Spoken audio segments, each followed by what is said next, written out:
د خیبر پښتونخوا د پولیسو مشر ویلي چې په صوبه کې دوی تل ترهګرۍ ځپلي دي او دغه لړۍ به روانه وي، خو څېړونکي وایي چې پولیس د ترهګرۍ مقابلې کولو دپاره عصري وسلو او اسانتیاوو ته اړتیا لري. د خیبر پښتونخوا د پولیسو مشر معظم جان انصاري تېره ورځ په پېښور کې خبریالانو ته ویلي چې په پولیسو د ترهګرو د بریدونو مقصد دا دی چې عامو خلکو ته دا پیغام ورکړل شي چې ستاسو ساتونکي په خپله خوندي نه دي.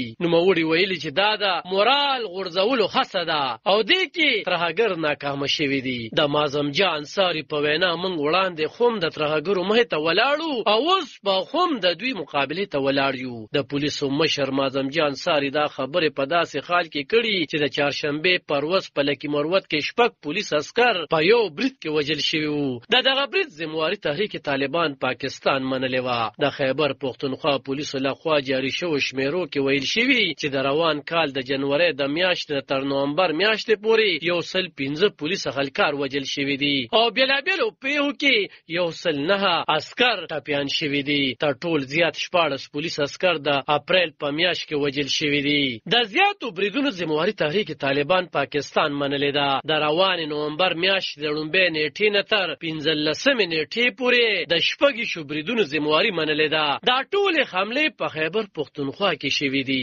څېړونکي او خبریال مشتاق یوسفزی وایي چې ټي ټي پي په دې وروستو کې خپل زیات عملیات د امنیتي ځواکونو په نښه کولو پورې محدود ساتلي دي. نوموړي وویل چې د امنیتي ادارو اهلکارو کې د وسلوالو دپاره اسان خدب پولیس دی. وسلوال اسان خدب ګوري او چې مرګ جوړه خوم پکې زیاته وشي پولیس په هر ځای کې وي. د دوی دومره ټریننګ خوم نه دی شوی نو ځکه دا یو اسان خدب دی. د لکي مروت له برید وروسته د پاکستان وزیر اعظم شهباز شریف ویلي وو چې ترهګري اوس هم د پاکستان دپاره یو مهمه مسله ده. د پولیسو ترڅنګ په خیبر پښتونخوا کې د پوج اف سی د امن کمیټې پخواني مشران او د سیاسي ګوندونو غړي هم پناه کیږي. په دیر او سوات کې د وسلوالو ښکاره کېدو وروسته په ټوله صوبه کې وخت په وخت دغه ترهګر ښکاره شوي او خپل عملیات یې پیل کړي دي.